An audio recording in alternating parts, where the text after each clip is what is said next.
All right, the Philadelphia Union are set to take on the New York Red Bulls in the round of 16 of League's Cup. Let's talk about their last match against DC United in the League's Cup in the first knockout round. And boy, that was a gritty, nervy win by the Philadelphia Union to win in a shootout against them. DC United came with a game plan. Wayne Rooney set up his squad really well. I'd have to say DC outplayed us for probably most of the game, honestly.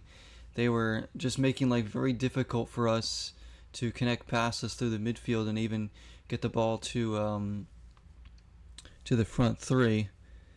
And it just wasn't, the Union just weren't doing really well through the midfield and making things happen. I mean, defensively, the Union were really good. They pretty much shut down DC United, minus that one chance by Benteke when he was through on goal, and Blake made the amazing save. I mean, Blake was probably the player of the match there for us, making the big save that pretty much kept us going. It's just a big win. It's one of those wins. It wasn't pretty. It was ugly. Having to go to the shootout. Gazdag missing his penalty in the shootout, and then having to come from behind there, and then ultimately Bizo putting in the game winner, barely, but he got the job done because the keeper almost saved that. Just crazy, as I have some spelling errors on my notes there. There we go. Let me fix that on the bottom line there. But it was just I was watching the game with my girlfriend, and we were just like, I was practically almost pacing at times because I was nervous about, what was going to happen. When you go to a shootout, I hate shootouts. When it goes to a shootout, I just get this bad feeling that comes over me. And because we've seen the Union go out in shootouts before, haven't we? In several occasions in competitions. But they were able to get it done this time. And now we got the Red Bulls coming up at home again. And hopefully this one doesn't have to be decided in a penalty kick shootout.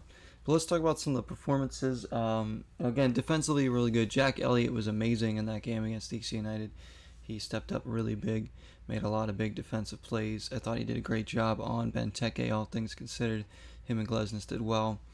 Again, Bueno was fantastic. Jesus Bueno has been playing out of his mind since he's gotten the call to get some starts. He's making the most of his opportunity, and he's running with it. It's hard to not have him start. Even if we have a healthy Bedoya and a Flock, I'm not so sure that Bueno doesn't start still. We still have McGlynn, too. So I think obviously Bedoya should still be starting, but not playing the full 90. As for Flock, I love Flock. A lot of people are giving him flack, but flack for Flock. But I think he gives us a different element as well. He's very good in the defensive side of the ball. Bueno is much better going forward than Flock, and I think with that reason, Bueno might get the minutes over Flock right now, and even McGlynn, just because of how he's been playing on both sides of the ball, but especially going forward. Bueno gets in the attack, and he really just works really hard, and he's all over the field. He's all over the field making things happen. It's hard to not have him on the pitch. And why not have him on the pitch if he's playing this well? Doesn't matter who he's playing over. He's making our team better right now. Gazdog's had a really good Leagues Cup as well. I think he has 4 goals and just, drawing fouls and making things happen. Of course, he's been playing amazing. We still need Mikel Ua to start scoring some goals soon.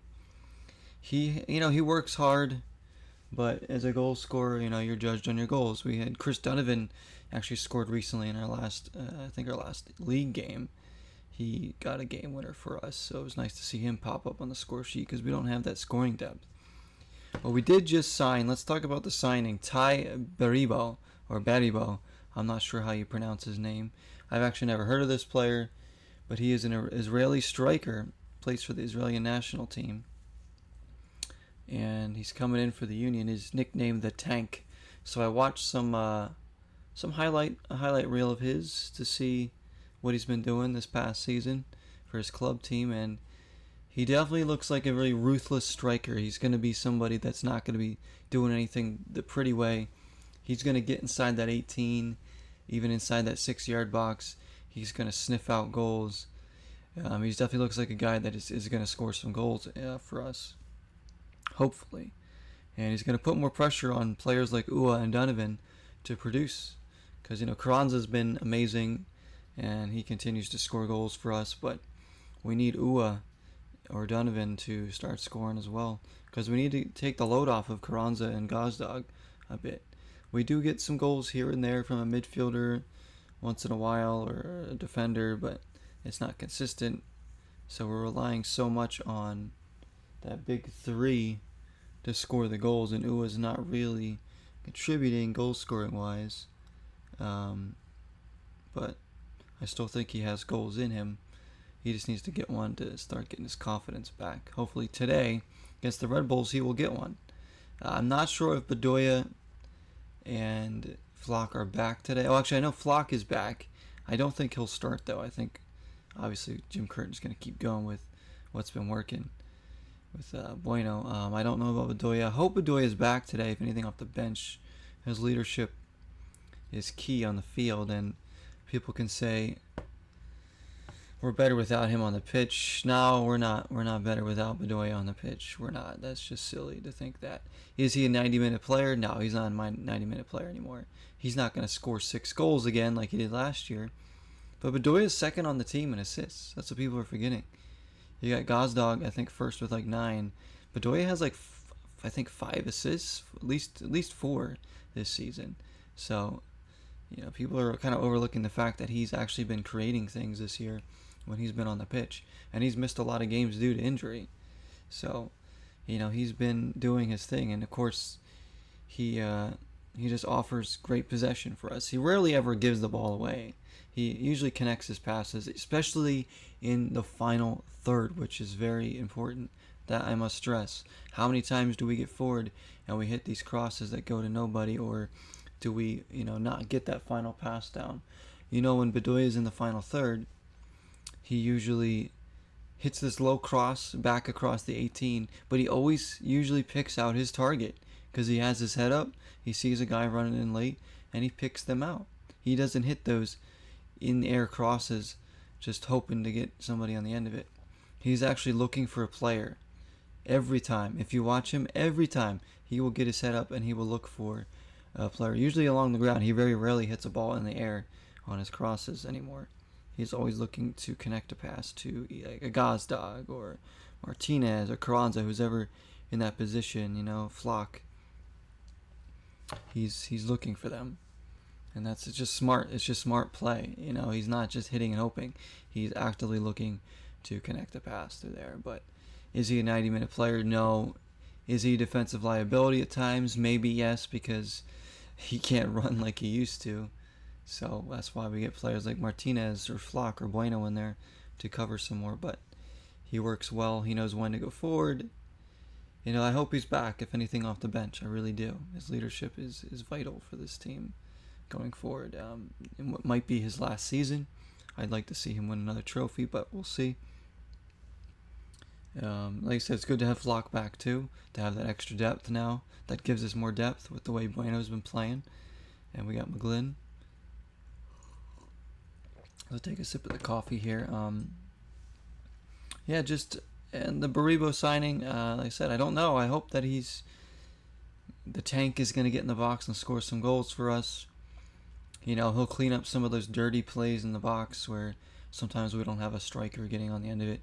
He will hopefully pop up in there and put the ball in the back of the net. It might not be pretty, but if he's putting the ball in the net, that's all that matters. We win this game against the Red Bulls. We move on to the quarterfinals against either Querétaro or New England, who are playing as well today. We've already played Querétaro, and we have beaten them. Of course, they were in our group. But New England definitely scares me. They have a lot of depth themselves. They have one of the best players in the league in Carlos Gil. They have a bit of turmoil going on at the club, though, with Bruce Arena being suspended and Georgi Petrovic on strike. I don't really know what's going on with all of that, so I won't comment too much on that. But if New England continues to win, They're obviously a threat in this competition, and of course in MLS play as well. They sit second in the Eastern Conference right now, above us. Um, so do I want to play them? No, but if we have to, I think we can beat them. We would play at home, I believe. The only team that we play on the road against would be LAFC in the final, and I really hope LAFC get knocked out. I am sick and tired of them going through competitions and winning and buying all these players, any player that they want for the teams, for their team. I'm really rooting for RSL in the round of 16. They've put together a good squad. RSL, I think they're a contender. Real Salt Lake, I'm not gonna lie, I think they're a contender for Cup. They got some real good players now, and they have a good system going down with Pablo Mastroeni. Monterrey and Tigres, of course, are two good clubs that could go through to the final as well from Mexico. Nashville and Club America. Of course, Miami's all the way. The only team through to the quarterfinals right now is Inter Miami, and that's down largely to one man, and that's Leo Messi, guys. Yes, Lionel Messi is finally in MLS. After all the talk about his signing, he's been playing, and boy, my goodness, he's shocking me. My girlfriend hasn't gotten the chance really to see him play before. She knew who he was, but she never really got to see him play. So she's been watching him ever since he's come into MLS now. All these Leagues Cups games in Miami been watching. And she's just like mightily impressed with him. She can't believe what he's doing. And I'm like, yeah, that's why he's one of the greatest, if not the greatest player of all time. But the goals he's getting, the free kicks to win the game, to tie the game, I can't even believe it. I've seen him do some amazing things, of course, throughout his career. But even I am in shock at what he's doing right now with Inter Miami. He's completely transformed that team. Completely. Him, Busquets, now they have Jordi Alba. You have guys like Robert Taylor and Benjamin Kramashi are just elevating their game. We still got Joseph Martinez and DeAndre Yedlin and Drake Callender on the team. So I think they're still lacking something on defense and a little bit in the midfield.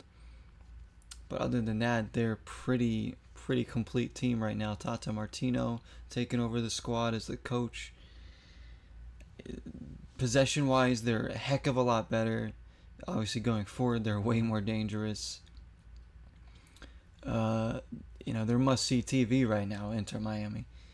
Incredible stuff. I mean, we all gotta give it up to David Beckham for making this happen and getting this for MLS. It's huge for MLS. I mean, it's massive for U.S. sports in general.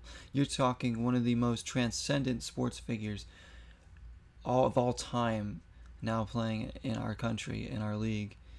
And it's just going to make things that much better. There's a chance we could run into Miami in the semi-finals. That would be crazy. Miami would play the winner of the Charlotte-Houston game today. And I believe they would host that game.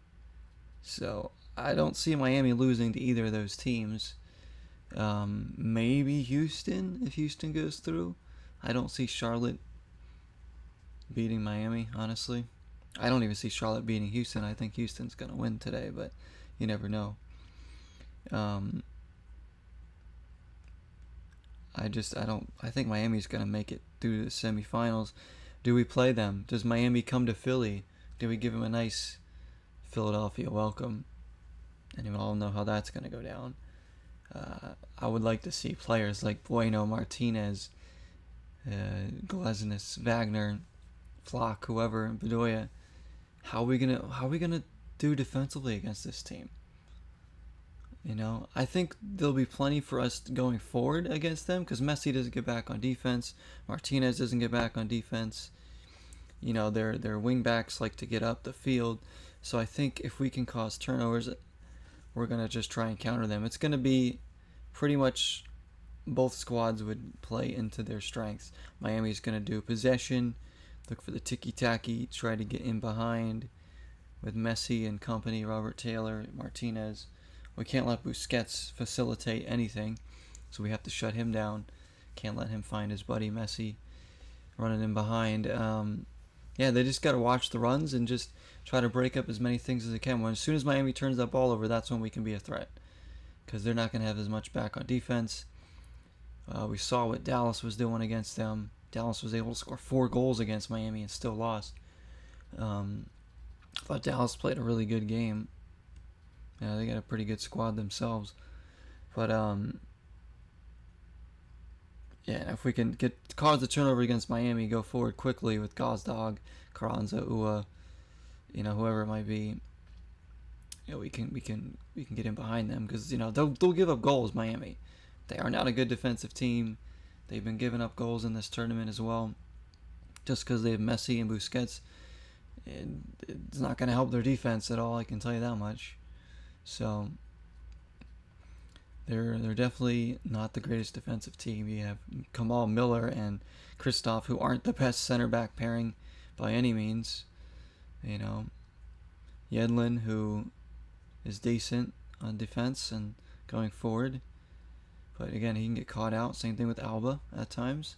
They don't have a real threat in the holding midfield. They've been playing Arroyo in there lately. They don't have Gregory right now, so they're a little exposed in the middle there too. So they will give up their goals, but you have to stop them going forward, and you cannot foul or in and around the box. You see what teams are just. Dallas was making that mistake last game, and it cost them. It cost them the game. One free kick led to an own goal, a really strange own goal from Farfan. Looked like he was excited to finish off that cross from Messi or something. That was very odd. But and then and of course the game tying goal from Messi directly from the free kick from another foul. So you cannot foul them around the box. I would stress that if I were Jim Curtin if we end up playing them. But that's thinking ahead. Right now we need to focus on the New York Red Bulls and how pesky they can be, high press, and defensively they're not bad. They have a good keeper, so they're not easy to score on, of course. They're not a very good goal-scoring team, so I think if we can get the first goal in this game, get another one, I think it'll be over. I don't see the Red Bulls getting more than 1 or 2 goals in this game, so if we can score 1 or 2 and put them up against it, I think it's going to be a really long day for the Red Bulls. But we got to be better. We have to be better. We have to be sharper than we were against DC United. We have to be better in the final third. We have to be locked in defensively. We can't turn the ball over in bad spots. We just have to show that urgency from the first whistle. I want to see the Union creating things. Maybe they don't necessarily have to score in the first 5-10 minutes, but let's create some stuff in the box. Let's get some crosses in, maybe draw some fouls, get maybe a corner kick or 2, just get the crowd in the game, set the precedent for the rest of the game, and then feed off that energy and that pressure and ultimately score.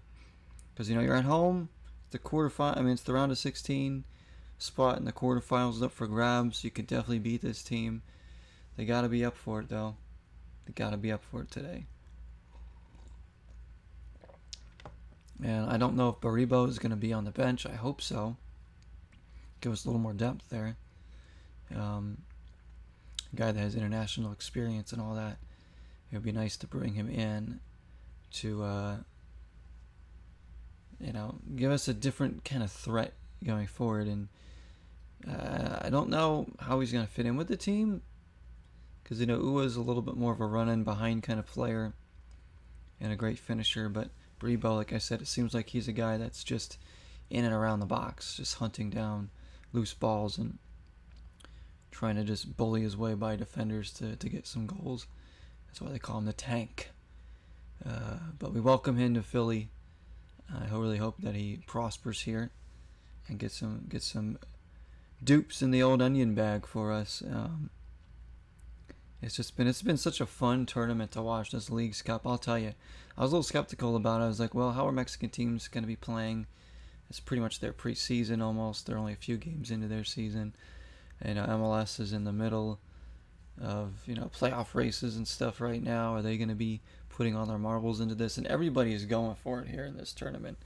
There's been all the knockout games have been amazing. There's been so many just quality play on both ends, and it's been a lot of fun to watch a lot of these games. I was watching the Nashville Cincinnati game. What a game that was! Nashville knocking out Cincinnati. So you can never sleep on Nashville.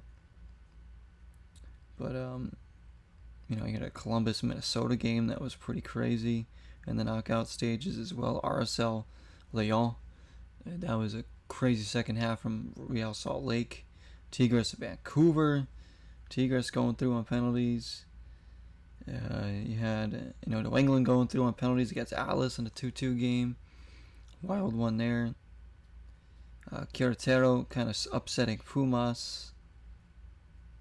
Other teams winning on penalties. Charlotte winning on penalties. Houston winning on penalties. A lot of games going to penalties. I really don't want penalties today at all. I want the Union to take care of business in regulation. They have to show that urgency. Because if I was a player, I would not want to decide a game on penalties. Nobody likes that. Nobody likes to go out on penalties. It's just frustrating. You can have an amazing game for 90 minutes and not score, and then lose in a shootout to a team that barely did anything all game, all because you couldn't finish during the game. Just because it comes down to luck sometimes in those shootouts. But the Union really need to go for it here against the Red Bulls, and then see what we can do in the quarters if we can get there. Let's hope. Back in MLS play, I think we play Dallas when we return to MLS play later this month. Tough game that's going to be. The Union need to keep their form in league going up too. At least stay in the top 3 if they can. If not, maybe past New England. We're not catching Cincinnati. I frankly don't think anybody's catching Cincinnati for that Supporters Shield. I think they got that one locked in right now. I think they got it locked in. They've only lost 2 games. Unless they go through a spell where they lose a couple in a row, and somebody like New England or us win a couple in a row and kind of open the door and put pressure on them. But again, that's a lot to ask with not many games remaining. I just don't think that they're gonna give up that lead they have. But second place is definitely up for grabs. I think we can definitely pass New England and get second place and finish with a better record than anybody in the Western Conference, maybe even, because right now St. Louis I think has 41 points to our 40 points. So St. Louis is first in the West with 41. Remember, we want to finish with a better record than anybody we can, because if we make it to MLS Cup, we would host it. Like right now, if we met LAFC in the Cup again, we would host it because we have a better record. LAFC is sitting on 37 points right now, along with Salt Lake in the Western Conference. And we have 40. New England has 43. St. Louis 41. Cincinnati 51. So, yeah, we definitely want to try to finish ahead of anybody in the Western Conference, if anything. So if we do make it, we would host the Cup. But, again, that's way down the line. Right now we need to focus on Leagues Cup and our league play and just staying in form and just keeping our confidence going and building that depth for this team and getting healthy, getting Flock and Bedoya healthy, and just getting our full squad back together. Damian Lowe's been feeling under the weather lately. It was good to see him back. I thought he played well against DC United. So get our squad back up and running, and things will be good. Things will be really good for this squad. But I guess that's all I got to talk about. I'm going to head out. Going to get ready to watch the game soon.